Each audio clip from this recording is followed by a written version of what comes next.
नमस्कार दोस्तों। बहुत सारे लोगों का मेरे से ये सवाल होता है कि मोतियाबिंद के ऑपरेशन के कितने समय के बाद हमारी पूरी रोशनी आएगी या फिर हमारी दृष्टि पूरी तरीके से कितने समय के बाद साफ होगी। वैसे तो मोतियाबिंद का ऑपरेशन एक बहुत ही सेफ और एक बहुत ही रिलायबल ऑपरेशन होता है और अधिकतर मरीजों को ऑपरेशन के तुरंत बाद ही साफ दिखने लगता है। लेकिन फिर भी कुछ ऐसी चीज़ें हैं जिसके बारे में मरीज को पता होना चाहिए। कैटरेक्ट सर्जरी से पहले, कैटरेक्ट सर्जरी के दौरान और कैटरेक्ट सर्जरी के बाद में मरीज को क्या एक्सपेक्ट करना चाहिए या फिर उसको क्या जानकारी होनी चाहिए, इस बारे में आज मैं आपसे बात करूंगी। पूरी जानकारी के लिए इस वीडियो को एंड तक ज़रूर देखिएगा और अगर मेरा ये वीडियो आपको पसंद आए तो मेरे चैनल को सब्सक्राइब करिएगा और मेरे इस वीडियो को और लोगों के साथ शेयर करिएगा। आँख की बीमारी से संबंध में किसी भी जानकारी के लिए आप मुझे इस नीचे दिए हुए नंबर पर व्हाट्सएप कर सकते हैं। तो चलिए बिना समय गंवाए शुरू करते हैं आज का ये वीडियो। मोतियाबिंद का ऑपरेशन या फिर कैटरेक्ट सर्जरी इंसानी शरीर में होने वाले जो बहुत सारे ऑपरेशन होते हैं उनमें जो इसका सक्सेस रेट है, जो सफलता का दर है, वो सबसे ज़्यादा होता है। कैटरेक्ट सर्जरी का सक्सेस रेट लगभग 98% तक होता है। ये सर्जरी बहुत ही सेफ और बहुत ही रिलायबल ऑपरेशन होता है। लेकिन फिर भी मोतियाबिंद के ऑपरेशन से पहले और बाद में कुछ लोगों के कुछ सवाल होते हैं, जैसे कि मोतियाबिंद ऑपरेशन के बाद दृष्टि साफ होने में या पूरी रोशनी आने में कितना समय लगता है।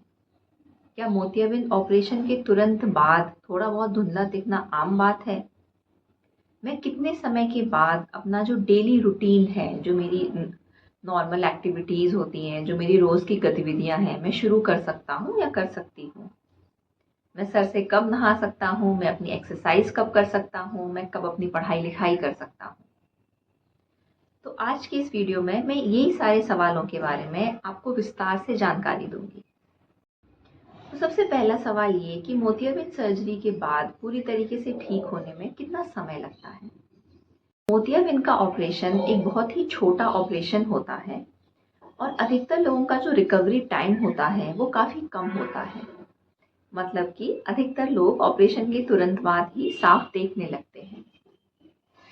लेकिन देखिए, जैसे हर इंसानी शरीर अलग होता है, हर इंसान अलग होता है, वैसे ही हर इंसान के साथ साथ में जो रिकवरी का जो समय होता है वो भी वेरी कर सकता है। और ये निर्भर करता है कि मरीज़ की एज क्या है, मरीज़ को कोई और दूसरी शारीरिक बीमारी तो नहीं है, मरीज़ की पुतली की स्थिति कैसी थी ऑपरेशन से पहले, उसका मोतियाबिंद कितना सीवियर था, किस ग्रेड का था, या फिर अगर मैं साधारण भाषा में समझाऊं तो कितना हार्ड था या कितना सख्त था। जिन लोगों के मोतियाबिंद थोड़े सख्त होते हैं उनमें रिकवरी टाइम ज़्यादा होता है। या अगर आपको कोई शारीरिक बीमारी हो साथ में, जैसे कि अगर डायबिटीज़ हो, तो भी कभी कभी मरीज की रिकवरी में समय लगता है। लेकिन अमूमन हर मरीज 3 से 4 हफ्ते के बाद उसकी जो भी रूटीन एक्टिविटीज़ होती हैं या जो भी आपकी डेली गतिविधियां हैं वो आप शुरू कर सकते हैं। दूसरा सवाल कि मोतियाबिंद के ऑपरेशन के बाद दृष्टि साफ होने में या फिर पूरी रोशनी आने में कितना समय लगता है। वैसे तो अधिकतर लोगों को मोतियाबिंद के ऑपरेशन के तुरंत बाद या नेक्स्ट डे से ही साफ दिखने लगता है।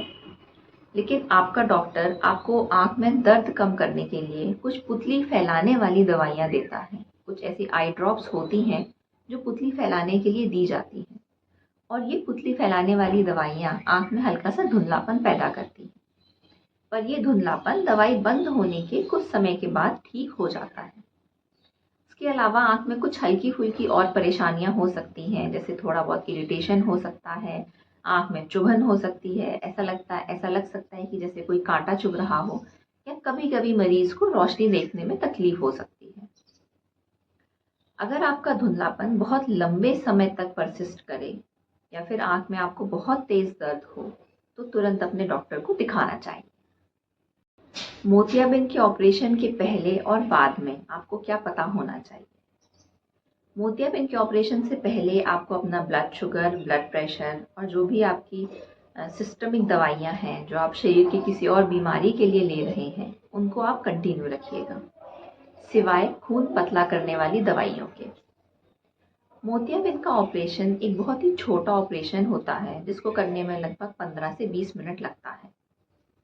ऑपरेशन के बाद या अगले दिन से आपका डॉक्टर आपको काला चश्मा पहनने के लिए कहता है। काला चश्मा ना सिर्फ हमारी आँख को कंफर्ट देता है, बल्कि उसके अलावा हमारी आँख को धूल, धुआं, गंदगी इन सब से भी बचाता है।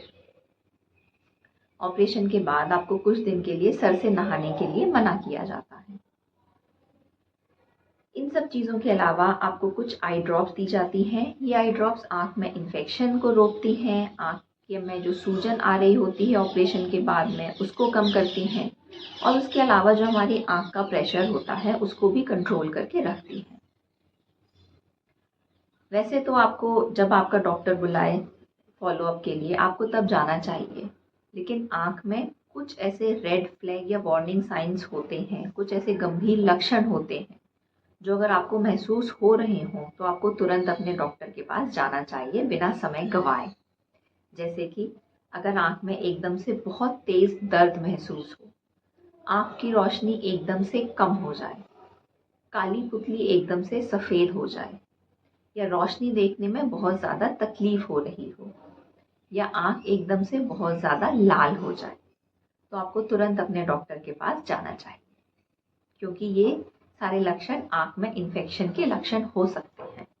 अब बात आती है कि मोतियाबिंद के ऑपरेशन के कुछ हफ्तों बाद तक हमें क्या जानकारी होनी चाहिए या मरीज को क्या एक्सपेक्ट करना चाहिए। सबसे पहले तो आपका डॉक्टर आपको कुछ आई ड्रॉप्स देगा। वो आई ड्रॉप्स आप उसके डॉक्टर के प्रिस्क्रिप्शन के हिसाब से उनकी फ्रीक्वेंसी डालिएगा, 4 बार 6 बार या जिस भी हिसाब से आपका डॉक्टर आपको बोलेगा। कुछ लोगों को बहुत जल्दी होती है अपनी डेली रूटीन स्टार्ट करने की कि हम अगले दिन से ही एक्सरसाइज करेंगे, अगले दिन से ही ऑफिस जाएंगे।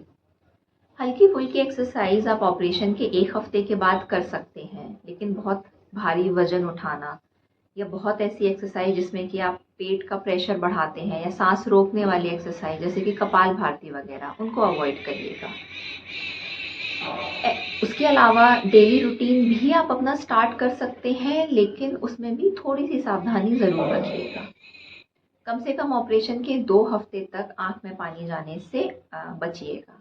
कोशिश करिएगा कि अगर आप नहा रहे हैं तो आप अपने गर्दन के नीचे से नहाएं।